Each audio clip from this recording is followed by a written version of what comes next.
Ayn Rand, the false prophet of Objectivism. These yachts parked off a dock in Miami were paid for in part by your tax dollars. The owners can deduct them as either second homes or as business expenses. Privately owned yachts are seldom used by their actual owners. Their real purpose is to project power, status, and prestige, and the owner's place among the ruling classes. In the first segment, we compared the spirit of the current age to that of Dickens' Ebenezer Scrooge and Jacob Marley, echoed in the spirit the Potter character in It's a Wonderful Life, producing an American version of Pottersville, where all the wealth goes to the top and all others are left to fend for themselves. We showed where this was really just a resurgence of mammon worship, where the market takes the place of God. We showed how this resurgence had degraded our national character with respect to our common sense of community, duty, and reverence for God. To understand how this new attitude was adopted so broadly, we need to understand Ayn Rand's Objectivism movement. For it is Rand, through her book, Atlas Shrugged, who occupies the slot of Chief Prophetess of the modern market economy.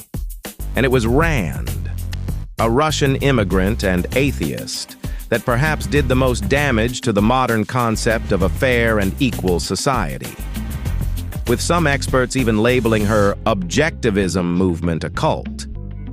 If true, a strange cult, whose members come primarily from the wealthy and highly educated classes, with some wealthy followers studying her books as one would the Bible, and other quoting passages from her books out loud, treating them as one would treat scripture verses. Atlas Shrugged was deemed by the Library of Congress to be the most influential book of our time, second to the Bible itself. Thus, if conservatives ever had a prophetess, it was Ayn Rand. And if they ever had a Bible, it was Atlas Shrugged. And if they ever had a god, well, the Greek god pictured here as Atlas is the overman or creator in Ayn Rand terminology. Because in Ayn Rand's world, the billionaire corporate classes are accepted as a new class of gods, holding up the rest of the world, but more on that later. Ayn Rand, the most influential philosopher of our time, was author of many books, two of which became major motion pictures during the 1950s. Her philosophy, The Virtue of Selfishness, reads like a carefully rebranded and stealthy version of eugenic philosophies of the past. Her novel, The Fountainhead, features Nietzschean overman Howard Rourke as a sympathetic figure, fighting against corrupt government forces, providing inspiration for Donald Trump, who sees himself as the Howard Rourke character, the industrialist who can do no wrong. And in her novel, Atlas Shrugged, the chief industrialist of his time goes on strike in revolt against corrupt government forces. In short, wealthy individuals are good, the government is bad, and must be resisted. If you want to understand how the insurrection could have happened, credit Ayn Rand. You can fool some of the people all the time, and those are the ones you want to concentrate on. George W. Bush.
Nietzsche predicted that talented over-men would one day rule over other men, like man does over the apes.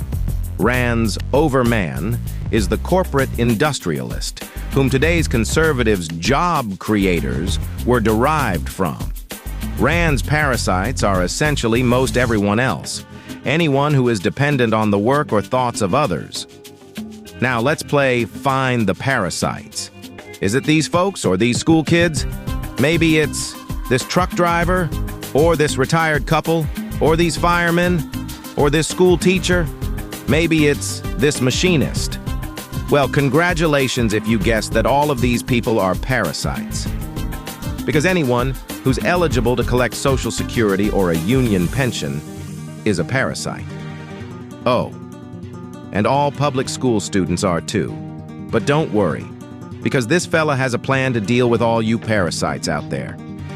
He's going to cut Social Security and ensure college loans aren't forgiven. Oh, but let's not forget about the corporate creator class. That would be her. And these folks. And these folks. Look, this guy may not look that busy, but he won't rest until he's created another job today. His whole purpose in life is to create jobs for people. Look at what he did today. Whoops, please disregard that one. But the point is, these folks do look dangerous, don't they? They might stumble and spill a Frappuccino on someone at Starbucks. But because of Objectivism's influence on our political system today, it's important for us to go into more detail on exactly what Ayn Rand's philosophy was and is. In The Fountainhead, the hero Howard Rourke blows up a public housing project over an artistic dispute.